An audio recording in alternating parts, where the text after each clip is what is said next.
그리고 대통령까지도 동부구치소는 반드시 다녀와야 된다. 이런 말씀을 드렸는데요. 이미 며칠 전부터 드렸는데 이제서 정신을 좀 차린 것 같아요.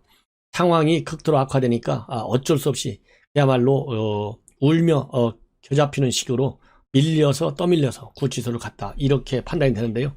차라리 이렇게 어거지로 갈 바에는 안 가고 계속 버티는 것은 어떻을까? 이런 생각이 듭니다. 예. 그래서 이런 내용을 중점적으로 말씀을 드리겠습니다. 먼저 처음에 북한 동향이 조금 뭔가 이상한 것 같습니다. 여러분들께 이미 말씀을 드렸지만은 어제가 1월 1일이잖아요. 그러면 이제 신년사가 나와야 되는데 정말 오래간만에 신년사를 내놓지 않고 187자 분량의 짧은 친필 서한을 공개를 했습니다. 노동신문에서. 이걸 볼 때 김정은이가 굉장히 내부적으로 어렵겠다 이런 말씀을 드렸죠. 왜냐하면 어제 새해 인사에서도 보면은 어려운 세월이다 이런 거를 어려운 생활 속에서도 변함없이 우리 당을 믿고 언제나 지지해 주시는 마음들에 감사를 드린다 이렇게 했거든요. 그래서 어렵다는 얘기를 본인 입으로 김정은이가 직접 짚었다. 그리고 새해도 우리 인민의 이상과 염원이 꽃필 새로운 시대를 앞당기기 위해서 힘차게 싸울 것이다 이렇게 되어 있거든요. 그래서 이 6문장짜리 서한에서 사랑하는 인민의 안녕, 위대한 인민을 받드는 충심 이렇게 인민을 4차례나 언급하고 코로나와 그 다음에 대북 제재, 경제난이라는 삼중구에 직면한 주민들의 불만을 달래기 위해서 김정은이가 진짜 모든 이 마음을 다 담아서 전달하고 있다. 그렇게 절박하다는 것이죠. 이런 걸 보면 정말로 김정은 체제의 오염도가 점점 더 커진다. 이런 말씀을 드리고 싶어요. 예를 들어서 지난해에도 신년사를 못했어요. 대신에 저지난해죠. 이제 19년도 말이니까 당 중앙의 전원회의를 통해서 나흘간 계속했죠. 새 전략 무기를 개발해서 보여주겠다 이렇게 우여을 했었거든요. 그런데 이번 서한에서는 이 정책적인 메시지는 사실상 대외적으로 이런 거는 일체 언급하지 않고 앞에서 말씀드린 대로 인민제기를 계속 강조하고 있는 걸 보면 인민들이 어떤 이 봉기까지는 어렵겠지만은 이 체제에 대한 불만이 이제는 상당히 우염수로에 진입해 있다. 이것을 김정은이가 직접 밝힌 것이 아니냐. 전 그런 생각이 들어서 굉장히 이제 우리가 김정은 체제의 어떤 와해 국면이 언제 어떻게 급변사태가 벌어질지 모르기 때문에 만반의 준비를 다 해야 되겠다. 그런 생각이 드는데 과연 문재인 정부가 그럴 만한 능력과 의지와 그리고 전략, 해안이 있는 정권이고 그러한 사람들이 지금 최고의 외교안보 직에 앉아 있는지 의문이 든다. 이런 말씀을 저는 드리고 싶습니다. 왜냐하면 조금 전에 나와 있는 이 보도된 뉴스를 보면요. 김정은이가 최근에 김일성과 김정일한테 당 대표증을 수여했다. 이런 지금 또 보도가 나오고 있어요. 그러면 당 대표증 지난번에 7차 당 대회를 마치고 나서 그 당 대회에 참여한 사람들한테 당 대표증을 줬다. 이렇게 지금 알려지고 있어요. 지난달 31일 날 노동신문 보도 내용입니다. 그래서 7차가 아니라 8차입니다. 노동장 8차 대회 이번에 이제 개최되는 거죠. 곧 이번 주, 이 돌아오는 주에 지금 7, 8일경에 개최될 걸로 알려지고 있는데요. 그래서 노동당 8차 대회 대표자들에게 대표증을 수여하는 행사가 있었다. 이렇게 보도를 하고 있고 그 행사에서 자기 아버지와 할아버지인 김정일과 김일성 부자에게도 당 대표증을 수여했다. 이런 지금 보도를 한 것으로 알려지고 있는데요. 그러다 보니까 이 귀신에게도 문호를 이은 초유의 당 대회로 기록될 것이다. 이런 지적까지 나오고 있어요. 그러면 이 정도로 그러니까 김정은이가 취임한 이후에 초기 국면에서는 자기 할아버지를 말하자면 흉내내면서 할아버지의 어떤 권위를 북한 주민들한테 이어받으려고 하는 그런 정치적인 제스처를 많이 썼어요. 그러다가 나름대로 좀 버텨오면서 특히 하노이 딜 이후에 북한 체제의 어려움이 나오니까 김경희 자기 고모죠. 공모를 또 불러냈어요. 그리고 또 이렇게 느닷없이 자기 아버지와 할아버지에 대해서 당 대표증까지 준 걸로 보면 상당히 체제 위기가 많이 확산되는 것이 아니냐 이런 판단을 저는 해보고 싶습니다. 더군다나 이 새해를 맞이해서 말이죠. 미군 동향이 심상치 않습니다. 미국의 정찰기가 지난 연말서부터 3일 연속 대북 감시 비행에 나섰다. 정찰 활동에 나섰다. 왜냐하면 이런 이 정찰기들이 말이죠. 공개적으로 충분히 잡힐 수 있도록 식별 장치를 의도적으로 노출하면서 장시간에 걸친 작전을 수행한 것으로 그렇게 지금 알려지고 있습니다. 그래서 미 공군이 가지고 있는 E-8C 조인트 스타스 지상감시 정찰기가 새해 첫날까지 3일간 연속해서 작전 비행을 지금 실시한 것으로 그렇게 나타나고 있고요. 그 다음에 또 이 8C는 재원이 통합감시 및 목표 공격 레이더 시스템을 탑재하고 있어서 고도 8에서 12km 상공에서 북한의 미사일 기지라든가 야전군의 기동, 해안포비 장사장포 기지 등 지상 병력과 장비 움직임을 정밀 감시할 수 있고요.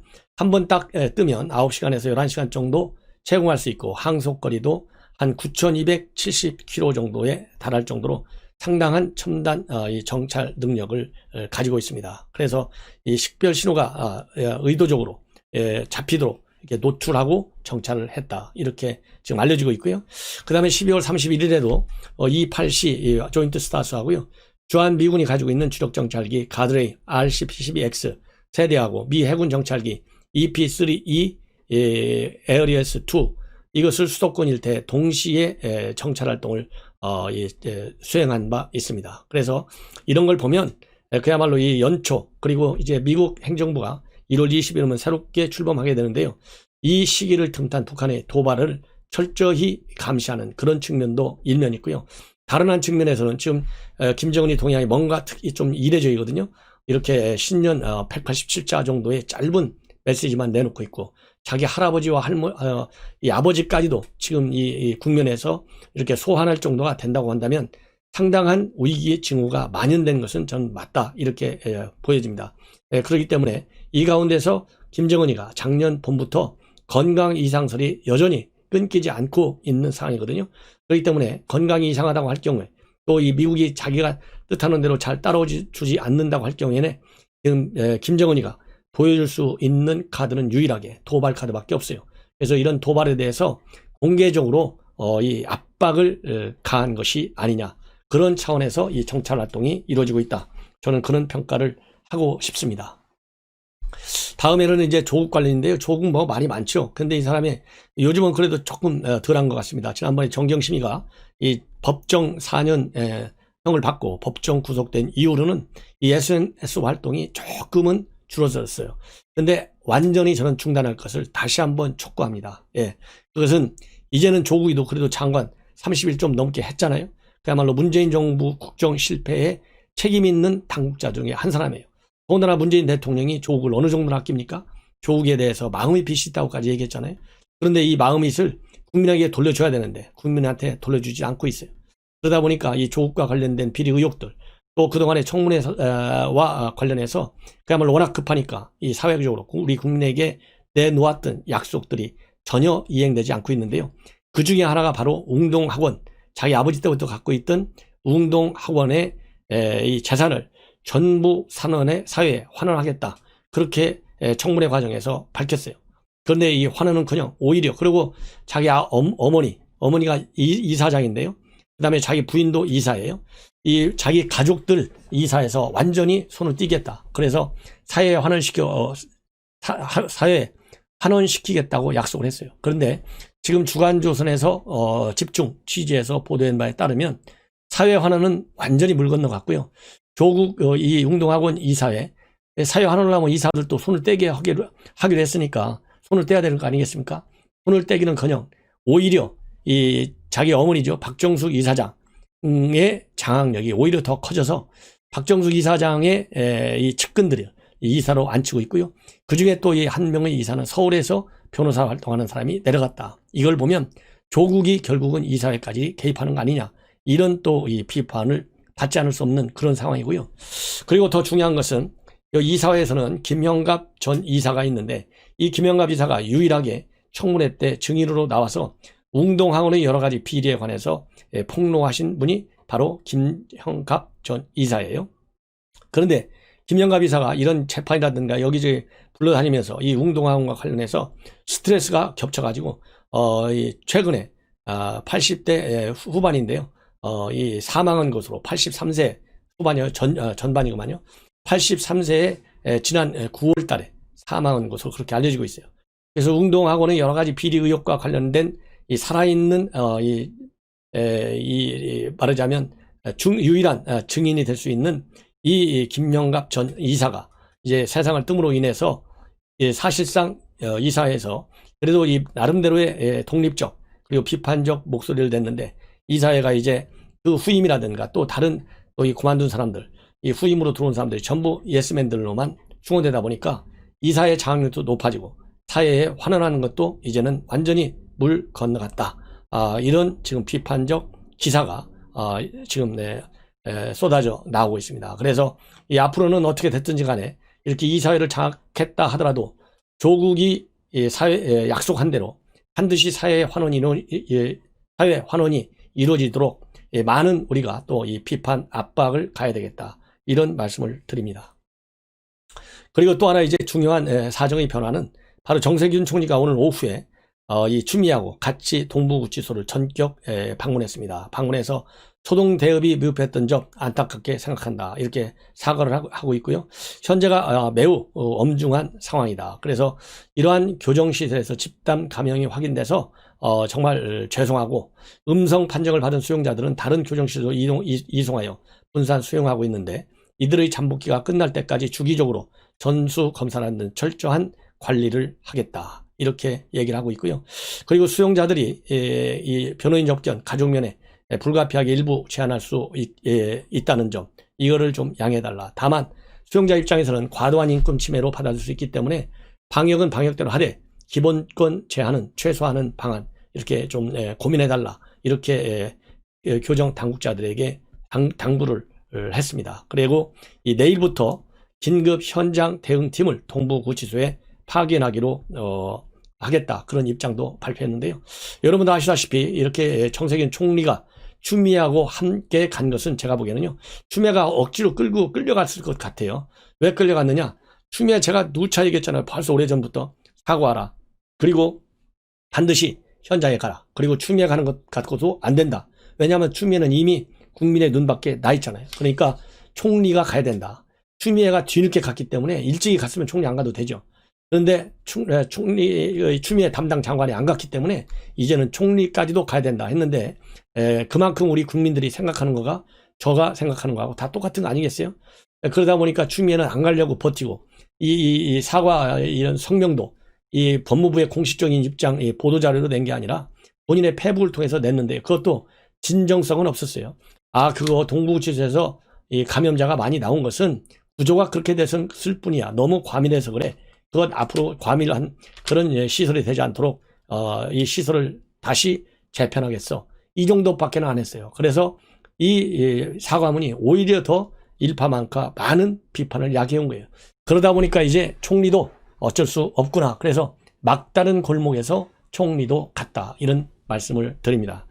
참고적으로 말이죠, 전국 교정시설에서 확진 판정단은 982명입니다. 그리고 사망 2명이 되어 있고요. 동부구치소에서는 2일 0시 기준 937명으로 나와 있고, 또 어느 보도를 보면 958명으로 나와 있는데요. 이 숫자는 기준치 차이입니다.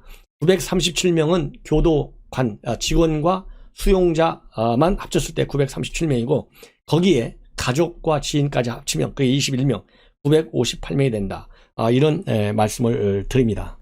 그리고 영국발 변이 코로나 확진자가 오늘부로 총 9명으로 늘어났다, 이런 또 이 말씀을 드립니다. 그래서 우리 코로나 사태와 관련된 상황이 여의치 않다, 상당히 우려되고 있다. 그래서 거리두기 2단계를 오는 17일까지 2주간 더 연장하기로 했다, 이런 말씀을 드리고 싶고, 연장 조치와 관련해서 민주당에서는 송구스럽다, 이런 입장을 발표했는데요.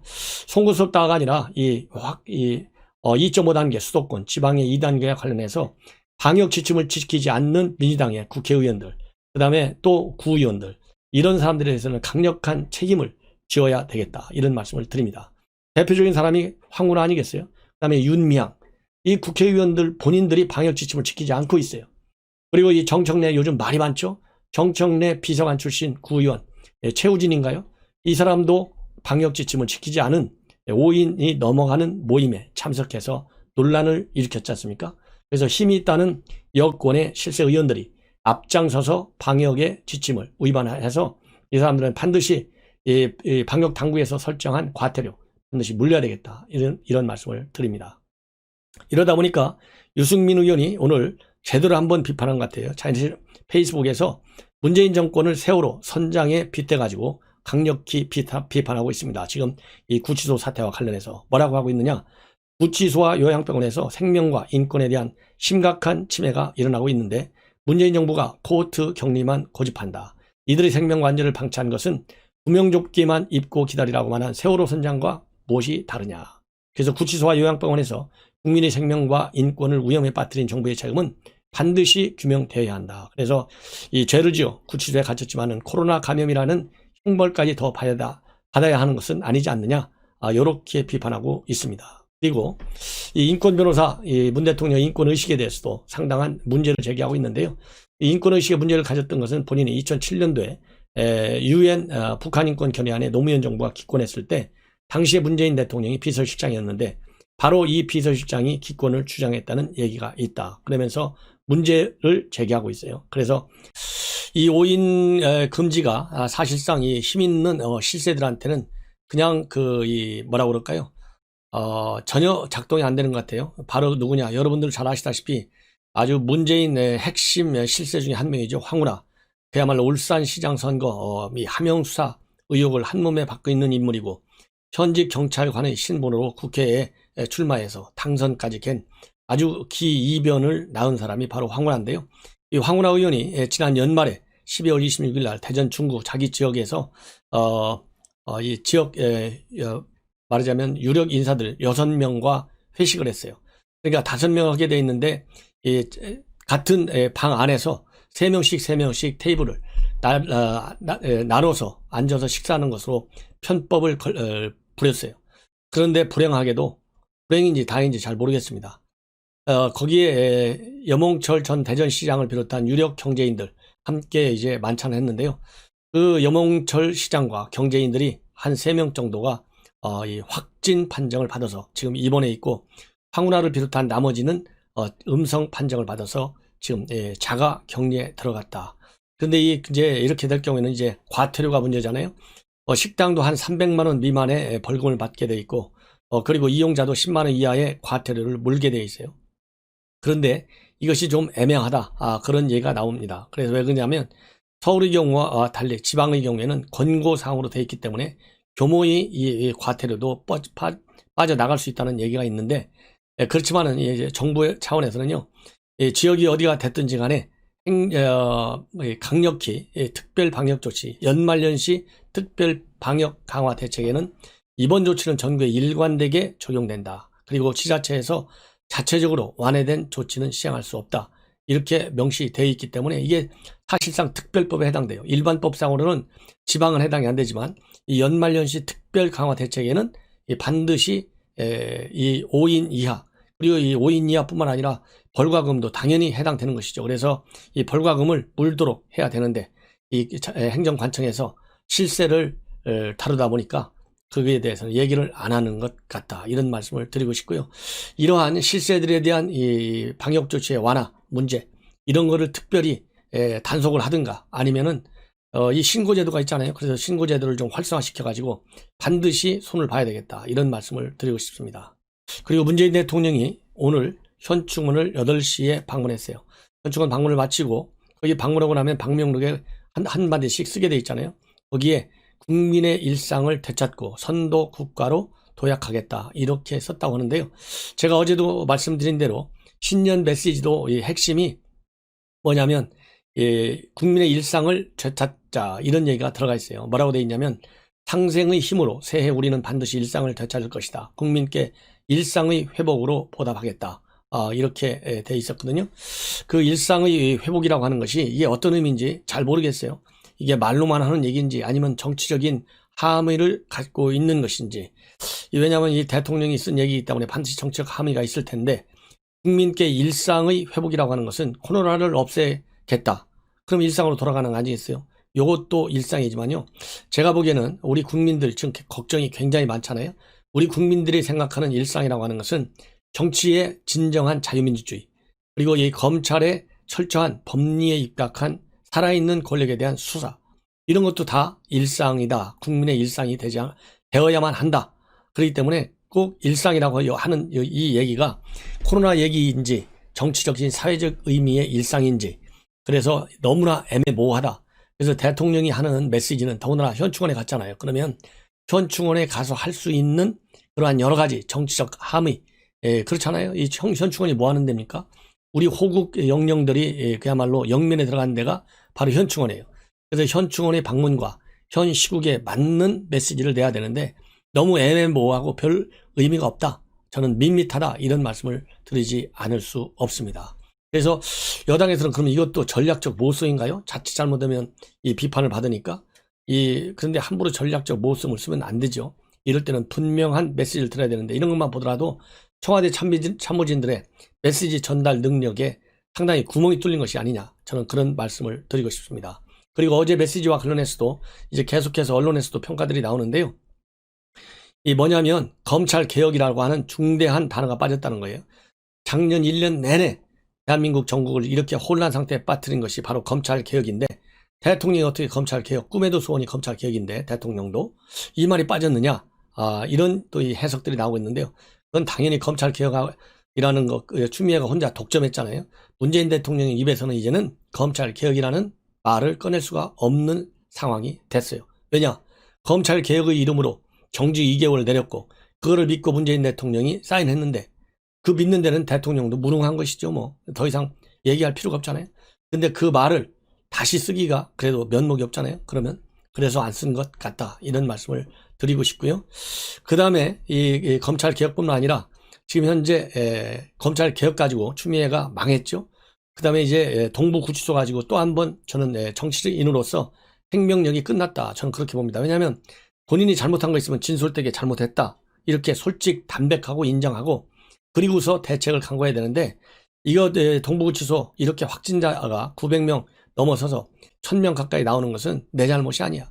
동부구치소 구조 자체가 그렇게 돼 있어. 아주 너무나 밀집해, 수용자들이 밀집한 그런 이 수용 시설로 돼 있다. 과밀하다 이거예요. 과밀하기 때문에 나는 아무 잘못이 없고 건물 지은 사람이 잘못이다. 이런 얘기 아니겠어요? 예. 그래서 이 사과를 하는 둥 마는 둥 해서도 문제지만 사과 대신에 사실상 사과가 아니고 핑계 변명하게 급급했다. 이런 비판을 받고 있어요. 그런데 이와 관련해서 문재인 대통령이 과거에 이 한겨레 신문에 91년도에 11월 7일자 한겨레 신문에 기록한 내용을 보면 이 상황을, 이 칼럼을 보면 결국 문재인 대통령이 오늘날 추미애를 이렇게 가만히 놔두고 끼고 돌고 계속 1년간 윤석열 총장을 몰아붙이게 놓아둔 데다가 그 다음에 지난 11월 중에 이 확진 이 추세의 결정적 이 조짐이 보였잖아요. 그런데 그 이후로도 한 달여 이상이나 문재인 대통령이 동부구치소에 관해서 대통령도 단 한마디를 안 했어요. 당에서도 단 한마디를 안 했어요. 그러니 추미애가 한마디 할 일이 있겠습니까? 그런데 이 91년도 한겨레 신문 기고를 보면 바로 문재인 대통령이 가만히 있으면 안 되는 거예요. 본인도 그러니까 아빠가 계속, 오늘 주제가 갑자기 무능인데요. 무능한 거예요. 옛날 91년도 칼럼 쓴 거가 이렇게 지금 심각한데 어떤 측면에서 재소자 인권 침해니까요. 근데 어떻게 추미애를 가만히 놔뒀느냐. 그래서 도대체 왜 추미애를 저렇게 끼고 도느냐 의심이 갈 수밖에 없는 거예요. 그러면 그 당시에 뭐라고 칼럼에 썼느냐. 쉽게 얘기해서 제목이 갈수록 악화되는 재소자 인권 이렇게 되어 있어요. 제목에서 볼 수 있듯이 재소자의 인권은 반드시 보호해줘야 된다. 이런 거 아니겠어요? 그래서 재소자는 별 세계의 사람들이 아니다. 바로 우리들의 일부다. 그 재소자들의 인권이 사각지대에 방치하고서는 민주화를 말할 수 없다. 이렇게 되어 있습니다. 그래서 미결 구금자는 형사소송법상 무죄로 추정되는 가운데 수사와 재판 과정에서 막강한 경찰 및 검찰과 맞서 자신을 방어해야 할 지위에 있는 사람들이다. 그들에 대한 인권 유린과 열악한 처우는 한쪽 선수를 묶어놓고 권투시합을 하는 것과 마찬가지다. 미결 구금자들이 헌법과 형사소송법의 정신에 걸맞게 대접받을 수 있도록 법률의 개정과 제도의 개선이 시급하다. 이렇게 본인이 이름으로 칼럼을 썼어요.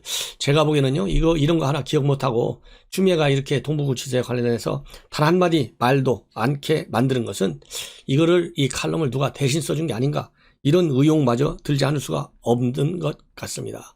그래서 이 추미애 이런 이 동부구치소와 관련 이런 무관심, 무시, 이런 거는 결국 문재인 대통령의 과거 30년 전의 모습과 정반대되는 그런 문재인 대통령을 부각시키는 또 하나의 계기가 됐다.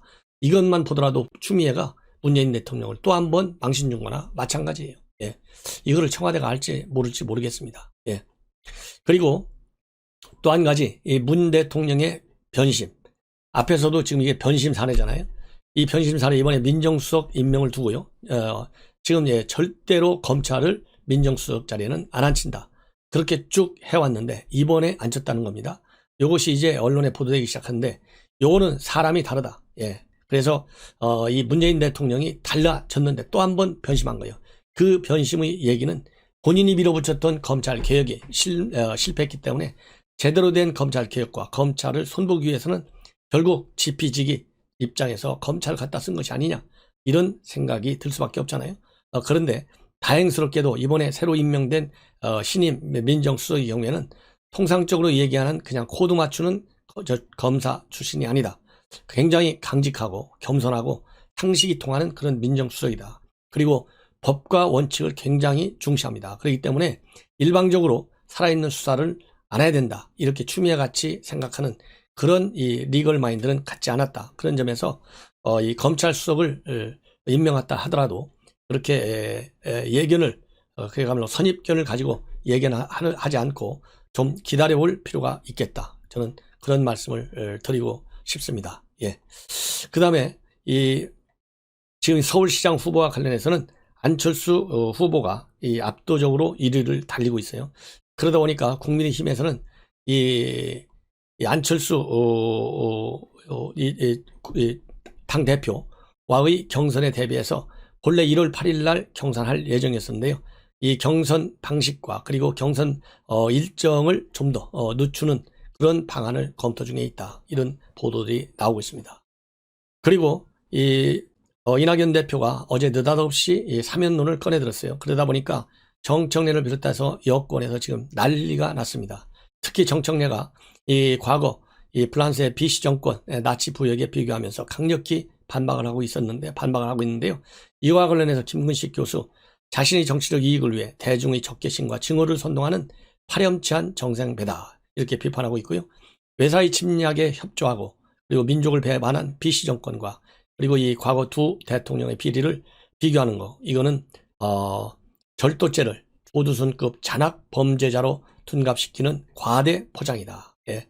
그리고 과대 피장이고, 그 다음에 MB와 박근혜에 대한 증오와 적개심을 부추기 위한 것인데 그저 민족감정 부추겨서 사면 반대하려는 얼치기 속임수에 불과하다, 이렇게 주장을 하고 있습니다. 그러면서 증오를 정치적 자양분으로 삼는 정치인은 결국 본인이 증오의 희생양이 될 것이다, 이렇게 경고를 하고 나섰습니다.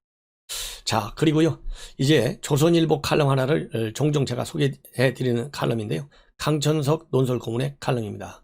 문재인과 이낙연이 합작해서 제2의 6.29 선언을 내놓을 수 있느냐, 내놓나, 이렇게 제목이 되어 있어요. 그래서 이게 나라냐 했던 대통령에게 이게 나라냐라고 다시 묻는 지금 국민이 돼버렸다.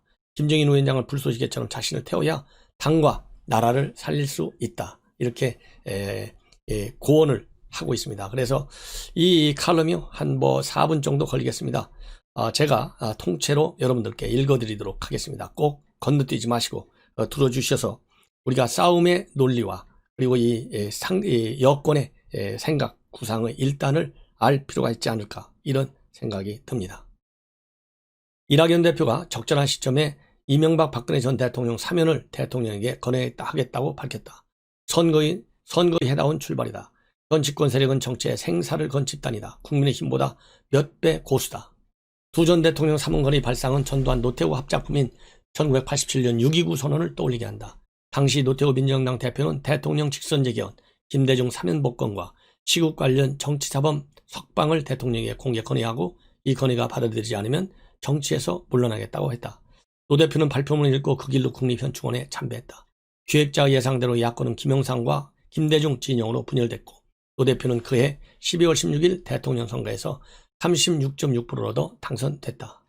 2021년 1월 1일과 1987년 6월 29일은 사정이 다르다. 1987년의 전두환은 무대 뒤로 완전히 몸을 숨겼다. 발상 기획 연출을 도맡고도 무대 전체를 주연 배우에게 내줬다. 대통령과 여당 대표의 밀담 결과는 이 극화 과정을 거쳐 선언으로 승격 포장됐다. 두 전 대통령 사명 문제는 6.29 선언 소재만큼 폭발적 소재가 아니다. 문 대통령이 주연 배우에게 모든 빛나는 역할을 통째로 내줄지도 미지수다. 현 정권은 얼마 전까지도 두 대통령의 징역살이를 짐으로 생각하지 않았다. 한때는 훈장처럼 여기기도 했다. 대통령 취임사 국민께 드리는 말씀에서 문 대통령은 불행한 대통령 역사가 계속되고 있습니다. 이번을 계기로 이 불행한 역사는 종식돼야 합니다. 저는 대한민국 대통령의 새로운 모범이 되겠습니다. 라고 자신감을 보였다. 세상 이치는 간단하지 않다. 깃털처럼 가벼운 솜도 시간의 강을 건너며 물을 먹으면 천근만근이 된다. 코로나 병동이 돼버린 구치소와 두 대통령은 이미 쇳덩이만큼 무거워졌다. 그래도 두 대통령을 내놓겠다는 발상은 여권의 정치머리가 여전히 작동하고 있는 걸 상기시킨다. 한두면 정치 책사의 꾀가 아닐 것이다. 여권 상당수의 집단 창작 가능성이 크다. 쇳덩이를 내려놓는데 무슨 꾀가 필요하냐고 물을지 모르지만 그렇지 않다. 국민의힘이 광주를 내려놓는데 40년 걸렸다. 지난 총선에선 자기네 당이 배출한 두 대통령을 구치소에 놔둔 채 국민에게 한마디 없이 선거를 치렀다. 대통령에게 질려서 정권의 실정과 행태에 억장이 무너져 투표장에 나갔다가 몇 번을 망설였으나 손이 야당적으로 나가지 않더라는 세대와 계층의 표가 쏟아져 내린 결과가 야당 대참패였다. 그 대승이 여당의 교만을 키워 지금은 독이 됐다. 선거는 상대가 못해서 이기는 경우가 더 많은 경기이다. 문 대통령은 취임사에서 국민은 이게 나라냐고 물었습니다. 대통령 문재인은 바로 그 질문에서 새로 시작하겠습니다. 라고 말했다. 국민은 그때보다 몇 배 성난 목소리로 이게 나라냐라고 묻고 있다. 사회적 빈곤층은 코로나가 번지기 전인 2018년에 16만 명, 2019년엔 13만 8천 명이 들어 정권 출범 이전보다 50만 명이 증가한 272만 명에 달했다. 전국 226개 시군구 가운데 절반인 111곳을 부동산 규제 지역으로 묶었는데도 전국 아파트값 상승률은 역대 최고를 기록했다. 25번째 대책이 나온다고 한다. 대통령과 법무장관이 검찰총장을 상대로 지휘권 발동, 직무정지라는 우위법, 무법의 칼을 휘둘러 나라를 뒤집었다.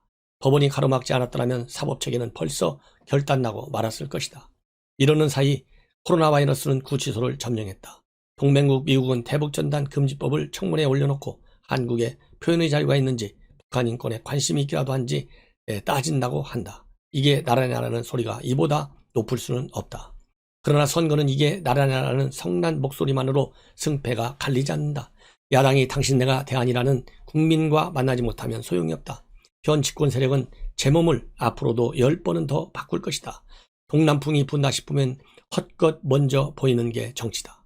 느슨한 야상 불이긴해서 그 낌새가 느껴진다. 김종인 위원장은 87년 6.25가 그 결과를 가까이서 지켜봤던 사람이다. 김 위원장이 스스로를 불태우는 불쏘시개가 돼야 국민의힘이 진짜 국민의 힘으로 되살아난다. 자, 시청자 여러분, 이번 이 강천석 칼럼 의미하는 바가 상당히 심대하다, 이런 말씀을 드리고 싶고요. 꼭 여러분들께서 제 방송을 다 들어주시고 그래도 또 조선일보 칼럼을 한번 읽어주셔서 우리가 이 김종인 비대위원장에게 기대할 수 있는 거, 또 당부해야 되는 거, 이런 이 메시지를 찾아내야 할 것 같습니다. 그리고 이 대통령 지금 현재 사면 얘기했잖아요. 이 사면 문제에 대해서 조선일보 사설을 보면 이 두 전직 대통령에 대한 정치적 평가와 법적 처벌은 충분히 내려졌다. 수감이 더 이상 장기화되는 것은 무슨 의미를 둘 수 있는지를 국격이라는 측면에서 생각해 볼 때가 됐다. 이 전 대통령은 올해 80세, 박 전 대통령은 69세가 된다. 두 사람 다 건강이 좋지 않고 두 사람이 수감된 서울 동부 구치소에선 코로나 확진자가 쏟아지고 사망자까지 나왔다. 사면 문제는 오로지 인도적 측면에서 그리고 국민 통합의 관점에서 대통령이 결단을 내려야 한다. 여당부터 사면을 선거에 이용하려고 생각을 벌이는 게 좋고 야당도 여권의 의도를 따지면서 가로막을 일이 아니다. 그런 정치적 계산을 앞세우는 쪽이 역풍을 맞을 것이다. 이렇게 주장을 하고 있습니다. 그리고 금년도 신년 여론조사를 보면 대부분의 특징이 정권 교체를 바란다는 신년 여론이 압도적으로 맞습니다. 이것은 문재인 대통령 4년에 대한 민심의 평가가 아니겠습니까?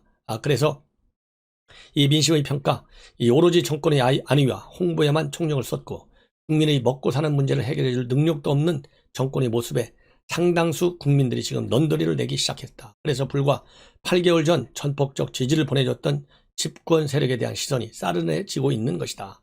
정권을 교체하는 것이 재신임하는 것보다 낫겠다는 쪽으로 기운 여론조사는 문 정권의 지난 4년에 대한 이제 어제 휴일이고 오늘 휴일이고 내일까지 휴일입니다. 그래서 우리 시청자 여러분들께서도 이 나라의 운명 다시 한번 생각해 보시는 아주 좋은 기회가 될 것이다.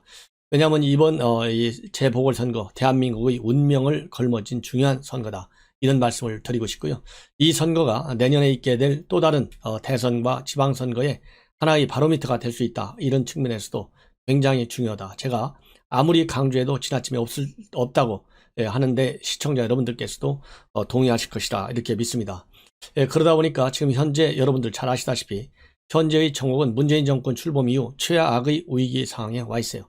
이러한 위기가 레임덕으로 이어질 것이냐 안 이어질 것이냐에 대한 찬반 이 전문가들의 의견이 있지만은 큰 틀의 흐름은 제가 또 여러분께 여러 번 말씀을 드린 대로 이 빠지는 지지율 추이 더 이상 돌리기는 굉장히 어렵다. 그래서 사실상 이제 레임덕에 들어갔다. 이렇게 보는 이 전문가들의 평가가 압도적으로 우세하다. 이런 말씀을 드리고 싶고요.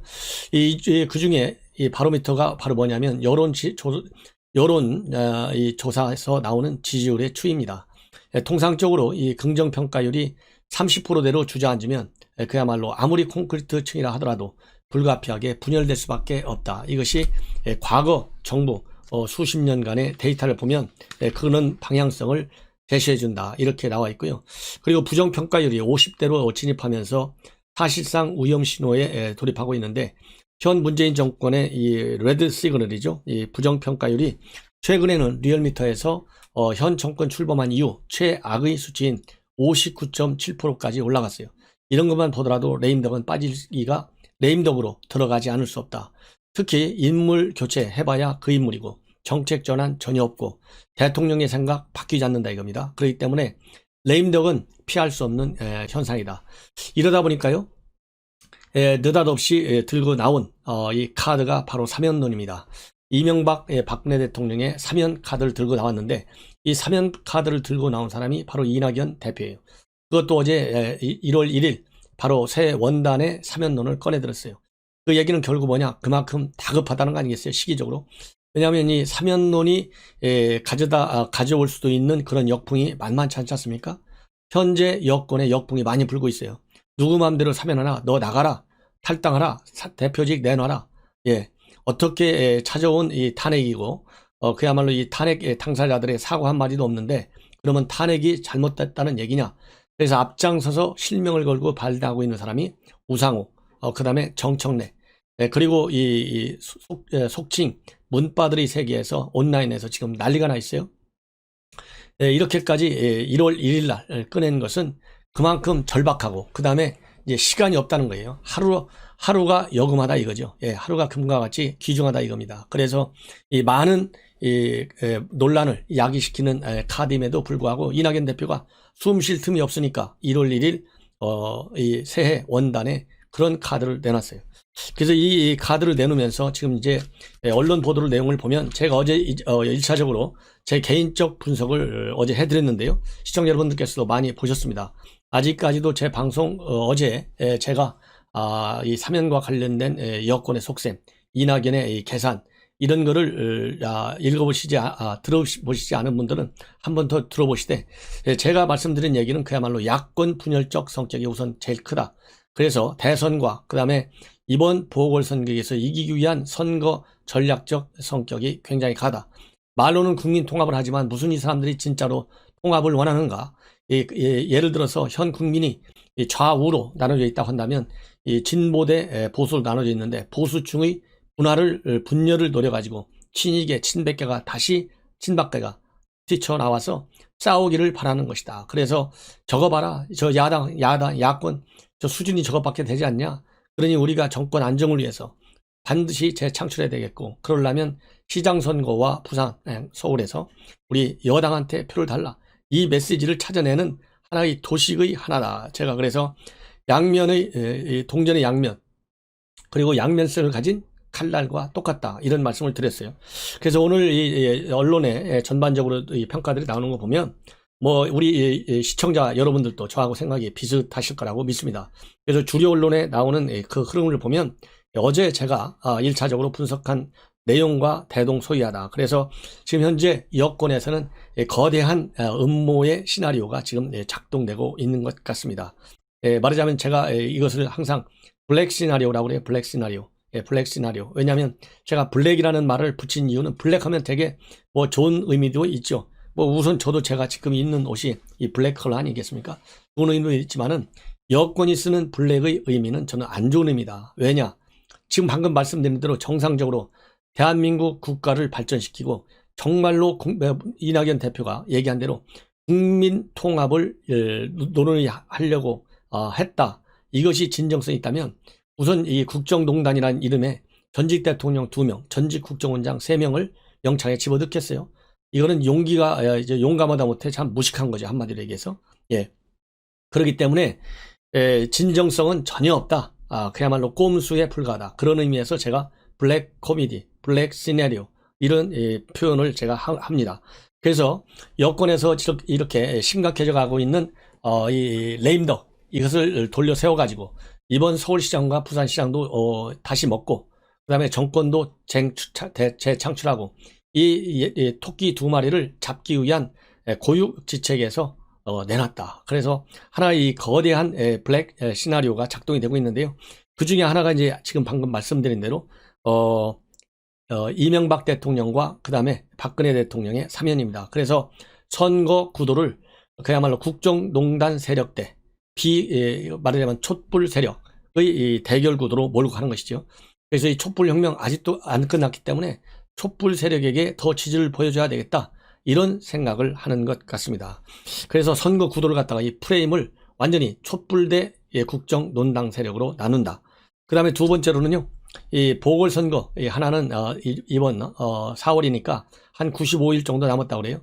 그 다음에 내년에 대선거를 앞두고 지금 민심이 이렇게 흉흉하게 된 거, 레임덕에 빠지게 된 가장 큰 원인이 부동산 문제, 그 다음에 백신 실패 이런 거가 아니겠습니까? 그래서 이 부동산 공급 대책을 대대적으로 내놓는다 이겁니다.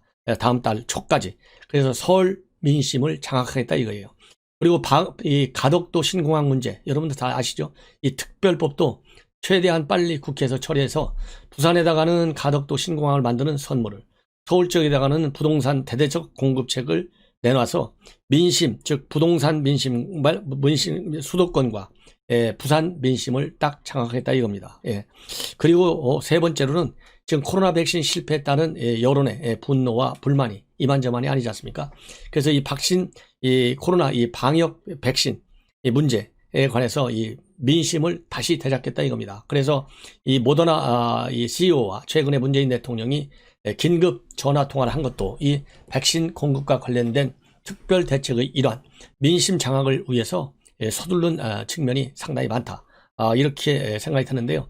그래서 빠르면 2월부터 접종이 시작되고 늦어도 4월 중에는 대대적인 백신이 우리 국내에 도착하게끔 이런 작업을 계속하고 있는 것 같습니다. 그래서 이렇게 요약해 말씀드리면 이 사면을 통해서는 이 선거 구도 전체를 흔들어 버리는 거예요. 그 다음에 이 보궐선거 이전에 부동산 문제와 가덕도 신공항 문제를 처리해서 이 부산과 서울 민심을 다시 찾아오는 겁니다. 그리고 마지막으로 이 방역 백신, 이 백신 도입을 적극화시켜서 이 백신에 따른 불만을 최대한도로 제거하는 거예요. 이러한 단계별 시나리오를 통해서 4월 선거를 이기고 그걸 모멘텀으로 해서 내년 대선에서 안정적으로 이길 수 있는 분위기를 꾀한다. 이것이 거대한 그들의 그런 이 시나리오인 것으로 저는 판단을 하고 싶습니다. 그러다 보니까 지금 현재 이렇게 1차적으로 사면을 꺼냈는데요. 사면 지금 불만, 그 다음에 역풍 이만저만이 아니에요. 이낙연 대표 굉장히 흔들리고 있습니다. 그러나 이것은 외형적으로 흔들릴 뿐이지 내면적으로는 오히려 더 단단해진다. 그러면 이것이 이낙연 대표가 그냥 흘렸겠느냐? 제가 이미 방송에서 말씀을 드린 대로 이낙연 대표가 누굽니까? 돌다리도 두들겨 보는 가는 사람이잖아요. 그리고 문재인 대통령의 그늘을 절대로 벗어나지 않는 사람이에요. 그런 배짱도, 용기도, 지혜도, 전략도 저는 없다고 봅니다. 결론적으로. 이낙연 대표 정도의 머리가 되면 머릿속에 다 있겠죠. 그러나 용기가 없어요. 카리스마가 없어요. 리더십이 없어요. 그렇기 때문에 머리에는 그런 브레인은 갖고 있지만, 그래서 머릿속에는 꽉 차 있겠지만은 그 머리를 입으로 말하자면 표현을 해서 국민의 불만과 분노를 달래주면서 자기 나름의 고유한 이낙연식 정치를 할 준비는 전혀 되어 있지 않다. 오로지 그냥 문재인 대통령의 그늘 속에서 안주하면서 차기 대권을 노리는 사람인데 이래 갖고 되겠어요? 그러니까 여론조사에서 계속 2등, 3등으로 밀리죠. 저는 가능성이 희박하다. 저는 그렇게 봅니다. 예. 그렇기 때문에 지금 현재 지금 이 여당에서 굉장히 위기에 처해 있고 각종 여론조사 지표를 보면 분명히 나타나고 있는데요. 이 레임덕 현상이 그렇게 쉽게 해결될 수가 없는 것이 너무나 이제 오만해졌어요. 4.15 총선을 계기로 해서 이제 당시 이해찬 대표가 뭐라고 했어요? 노무현 탄핵 때 생각난다. 그런 실패는 하지 말자 했건만 지금 1년도 채 안 돼가지고 결국 반년도 안 지나서 오만과 불손과 독선과 독재에 빠져 있습니다. 바로 이런 것이 심판적 선거로 우리 국민들이 인식하게 되는 그런 굉장히 엄중한 상황에 와 있다. 이런 말씀을 드리고 싶고요. 오만한 데다가 더 나쁜 점은 뭐냐? 무능한 거예요. 무능하니까 사람이나 바꿀 줄 알지 정책을 바꾸는 용기도 지혜도 전략도 없는 거 아니겠습니까? 그리고 대통령도 마찬가지예요. 대통령이 탄핵 국면에서 박근혜 대통령을 비난한 게 뭡니까? 소통하지 않는다. 공감 능력이 없다는 거 아니에요? 지금 문재인 대통령은 과거 정권 그 어느 때보다도 더 공감 능력도 소통 능력도 없다. 저는 그런 말씀을 드립니다. 그러다 보니까 이 백신 기회도 놓쳐갖고 세계적인 조롱거리가 되고 있고요. 부동산 민심이 돌아올 리가 없어요. 아니 25번씩이나 지금 대책을 내놨는데 이 대책이 작동이 안 된다. 그 무능의 상징이 아니겠어요? 그렇기 때문에 지금 현재 청와대는 돌이킬 수 없는 그런 시기에 돌입하고 있다. 그러다 보니까 지금 현재 부산시장 선거 굉장히 중요하잖아요. 지금 1, 2위가 야당 후보로 나와 있어요. 그래서 부산은 박형준 19.1, 이현주 10.1, 김영춘이 9.9입니다. 민주당이. 그 다음에 서울의 경우에는 안철수 20.4, 박영선 11.5, 그 다음에 오세훈 9.8, 나경원 8.8. 그리고요, 서울시장의 경우에는 심판해야 된다 56.1, 아니다 34.1입니다. 압도적으로 22%나 심판석 성격을 갖고 있어요. 부산시장은 더 셉니다. 심판하자가 62.3, 아니다가 26.3밖에 되지 않습니다. 이것만 보더라도 지금 현재 서울과 부산 이 시민들의 의식이 현 정권의 무능과 그리고 이 무능력 그리고 오만에 대해서 이제는 심판할 때가 됐다. 이런 데 의견을 집약시키고 있다는 그런 상황임을 제가 이 여론조사 결과 나왔다 말씀을 드리고 싶고요. 그 다음에 동아일보에서 리서치에 의뢰해서 여론조사를 한 걸 보면 우선 이 외교안보적인 측면에서 보면 한미 동맹을 강화해야 되겠다가 50.2, 남북관계를 복원하자는 17.5%밖에 되지 않습니다.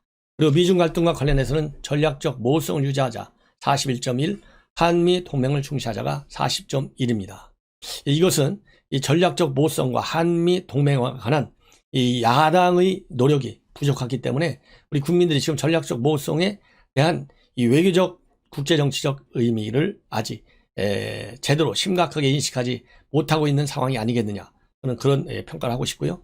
북한의 비핵화 문제에 관해서는 미국의 대북제재에 동참해야 된다가 37.8, 북한과 미국의 대화 중재가 36.2, 엇비슷하게 나오고 있지만 이것도 북한 핵 문제, 김정은의 특성에 대한 아직 인식이 조금 부족한 것이 아니냐.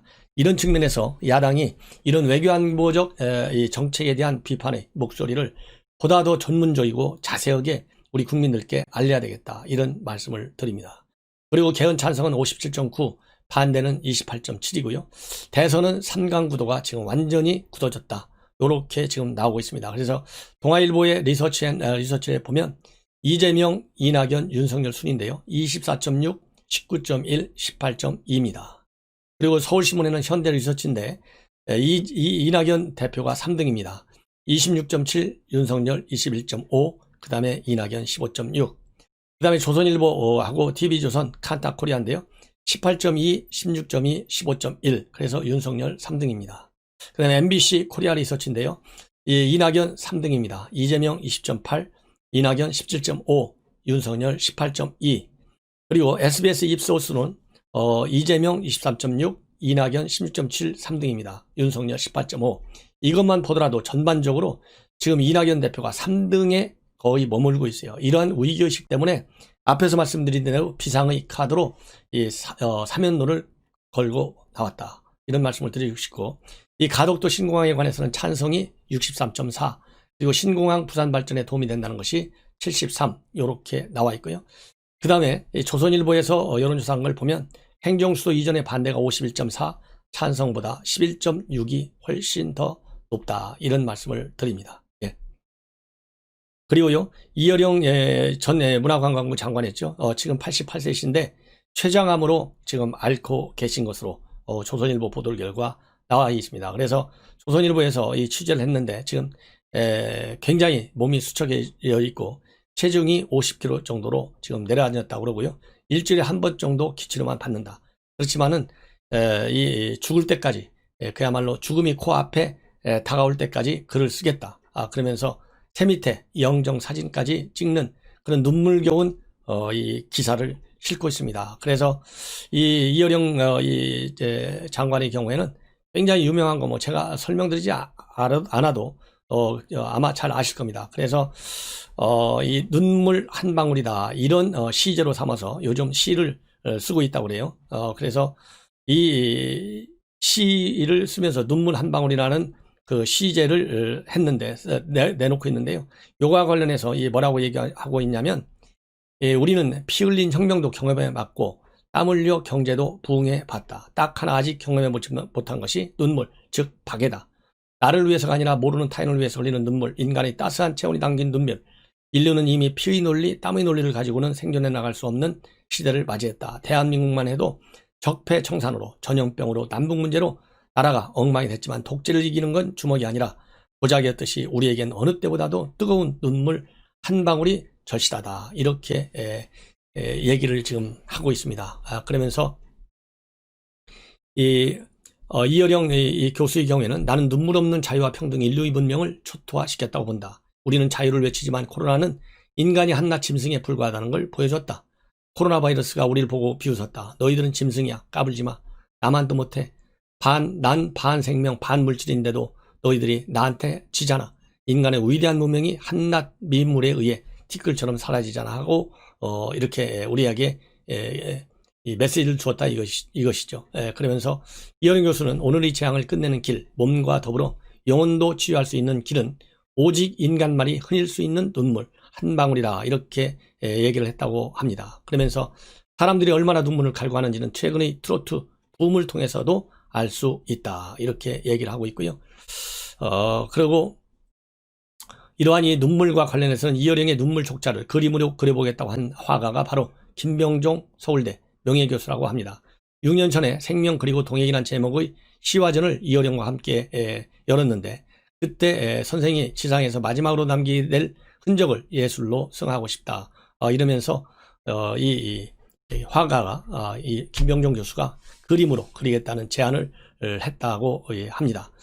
그리고 조선일보와의 인터뷰를 통해서 이어령 교수는 이 글을 쓸 수만 있다면 성경의 욥처럼 죽는 날까지 반석 위에 이 고통을 이길 수 있어요. 그 의지가 내겐 혈청제예요. 의연하게 죽음을 맞이하고 싶어요. 세미치던 29일 그는 영정 사진을 찍었다. 이렇게 지금 나와 있는데요. 보도가 되어 있는데, 이 이어령 이 교수의 경우에는 굉장히 예지력이 뛰어난 분이죠. 그래서 프랑스학자이자 막시스트인 자크 아탈리가 코로나 팬데믹을 부른 것이 이기적인 생존 경제라면 이제 인류는 이타적 생명 경제로 나가야 한다. 이렇게 최근에 밝힌 바 있는데, 이어령 교수는 이보다도 10년을 더 앞서서 생명이 자본이다, 정부와 다음은 생명화 시대다, 이렇게 선언한 바 있습니다. 그래서 눈물 없는 자유와 평등이 인류의 문명을 초토시켰다고 하는 이런 말처럼 그야말로 우리는 자유를 외치지만 코로나는 인간이 한낱 짐승에 불과하다는 걸 보여줬다. 코로나 바이러스가 우리를 보고 비웃었어요. 너희들은 짐승이야, 까불지 마. 나만 또 못해. 난 반생명 반물질인데 너희들이 나한테 지잖아. 요 얘기를 제가 다시 한번 여러분들께 말씀을 드리면서 이 말씀대로 그야말로 지금은 정말 이 한 방울의 눈물이 여금할 때이다. 그것은 그만큼 문재인 정권의 독선과 오만에 빠진 잘못된 국정 운영을 위해서 우리 국민들이 지금 울분을 참고 있다. 그런 제가 말씀을 드리고 싶습니다. 그리고 여러분들 이 공수처장이 누구인지 잘 모르시는 분이 많으실 겁니다. 대부분의 국민들이 모르실 거예요. 그런데 오늘 굉장히 중요한 뉴스가 동아일보에 보도됐어요. 이걸 보면 윤석열 총장 못지않은, 그리고 최재형 감사원장 못지않은 정의 사나이, 그리고 옳은 길 아니면 타협하지 않는 사나이, 이런 측면에서 그야말로 지금 현재 공수처가 발생하면 그야말로 살아있는 권력 수사를 모조리 다 뺏어다가 전부 다 무혐의 처리할 것 같은 그런 우리가 예견을 낼 수밖에 없는 상황이었지 않습니까? 그런데 꼭 그럴 것 같지는 않다라고 하는 한낱 기대를 해본 만도 한 얘기가 본인의 입을 통해서 주변 인사들에게 신년을 맞이해서 밝혔다. 그래서 상당히 의미가 크다. 이런 점에서 제가 뭐라고 얘기하고 있는지 말씀을 드리겠는데요. 전반적으로 여러분들 아시다시피 이 공수처장 김진욱 후보자의 경우는 판사도 하고 변호사도 하고 그다음에 헌재에서 오래 있었고 또 이 특검도 조폐공사 파업 유도 사건 때 특검도 한번 해본 적이 있는 그러한 이 사람으로 이 법조인으로 알려져 있어요. 근데 최근에 이 한 얘기를 쭉 다시 한번 정리해드리는 말도 있고 오늘 처음 정리해드리는 말도 있습니다. 첫째로 국민 위에 군림하면서 아무런 책임을 지지 않는 우소불위 권력은 우리 헌법상 존재할 수도 없고 존재해서도 안 된다. 이것이 첫 출근할 때 일성했어요. 그러면서 국민으로부터 받은 권한을 어떻게 되돌릴 수 있을지 심사숙고하겠다.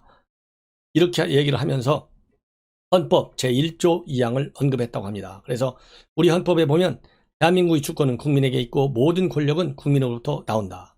공수처의 권한, 공수처가 행사하는 권한 역시 우리 국민으로부터 받은 권력이다. 이렇게 얘기를 했다고 합니다. 그러면서 그리고 또 이 공수처장 후보 추천위원회에 제출한 지원서에 보면 이제 미국 시인 로버트 프로스트, 아주 유명한 사람이죠. 가지 않은 길을 언급하고 있다고 그래요. 뭐라고 하고 있느냐? 남들이 가지 않은 길을 가겠다. 이렇게 얘기했다고 하는데 사실상 이게 김진욱 이 공수처장 후보자의 경우에는 본래 경제학을 전공하려고 했었는데요. 고등학교 때 문화재 수집 연구가 간송 전연필 선생의 아들인 도장 선생님 영향으로 서울대 고고미술학과에 지원했다가 대학 4학년 때 헌법 수업을 듣게 되면서 법학에 흥미를 느껴서 사법시험을 준비해가지고 서울대 법학대학원 석사과정 진학 1년 6개월 만에 최종 합격을 했다고 합니다. 그래서 이 학부에서는 고고미술학을 전공했지만은 이제 판사가 돼서 공수처장까지 간 거예요. 그리고 헌재 내부의 일반적인 평가로 치면 평가는 조용히 일하는 모범생 스타일이다. 함께 일을 하더라도 서로 지켜야 할 선을 넘지 않고 적절한 거리를 두어서 불가근 불가운의 관계를 유지하는 것 같다. 그리고 전형적인 외유 내강형이다. 본인이 옳다고 판단해서 대한 고집이 강한 편이다. 그리고 독실한 기독교 신자이고 소신이 강하다. 윤석열 총장도 개인적으로 아는데 김 후보자 고집이 윤 총장에게 결코 뒤지지 않는다. 그리고 이 소신이 뚜렷하고 옳다는 길은 죽어도 양보하지 않는다. 이것이 일반적인 세평입니다. 그리고 이 신년 인사를 하면서 최근 지인들한테 보낸 메시지에 이렇게 써 있다고 합니다. 고산 선생님의 말씀대로 진실은 반드시 따른 자가 있고 정의는 반드시 이루는 날이 있음을 믿습니다. 이 얘기는 도산 안창호 선생의 어록이에요. 그래서 기독교 신자인 도산의 진실무망의 정신을 표현한 것으로 유명한데 기독교 사상에서 진실무망은 뭐냐? 하나님께 충성되고 사람에게 참되다는 의미로 받아들여진다고 합니다. 그래서 이 김 후보자가 주변에 말한 이런 문장의 다음 문장에서 도사는 뭐라고 얘기하고 있냐면 죽더라도 거짓이 없으리라 이렇게 얘기를 했다고 그래요. 그래서 이와 관련해서는 독실한 기독교 신자인 김진욱 공수처장이 진리와 정의에 대한 고민이 상당히 큰 사람인 것을 나타내주고 있다. 그리고 김진욱 후보자는 또 우리 사회가 양진영으로 완전히 나뉘어서 진영 논리에 따라 좌우되는 것 같다. 중립성을 생명을 하는 공수처라도 중심을 잡고 정치적 판단이 아니라 법률적 사실적 판단을 내리는 신뢰받는 기관이 되어야 한다고 생각한다. 그리고 공수처는 수사 결과만을 최우선에 두기보다는 법의 지배를 구현하는 기관이 되어야 한다. 이렇게 얘기했다고 그래요. 이 대목이 굉장히 중요합니다. 법률적, 사실적 판단을 내리는 기관, 그 다음에 신뢰를 받는 기관, 그리고 결과만이 아니라 이 법의 지배를 구현하는 기관. 이 얘기를 보면 조미연 이 판사, 그 다음에 조미연 바와 홍진욱 그 다음에 판사, 그 다음에 허선아 판사 여러분들 이름 잘 모르실 거예요. 허선아 판사가 이번에 전광훈 목사를 무죄로 석방한 판사가 바로 허선아 판사입니다. 그래서 이 허선아 판사, 이 표현의 자유를 굉장히 강조했어요. 이런 이 훌륭한 이런 판사들 얘기가 바로 뭡니까? 법의 지배를 강조한 거 아니겠어요? 그리고 법률적, 사실적 판단을 중시한 것이지 정치적 판단을 선입견으로 깔고 내린 판단이 결코 아닙니다. 그래서 철저히 정치적인 영향을 배제한 판사들이라고 저는 생각이 돼요. 또 임정혁 판사, 이 정경심 재판안, 이런 서너 명의 판사들이 이 정권이 마지막 길목에서 대한민국의 헌법적 가치를 지켜주고 있는 훌륭한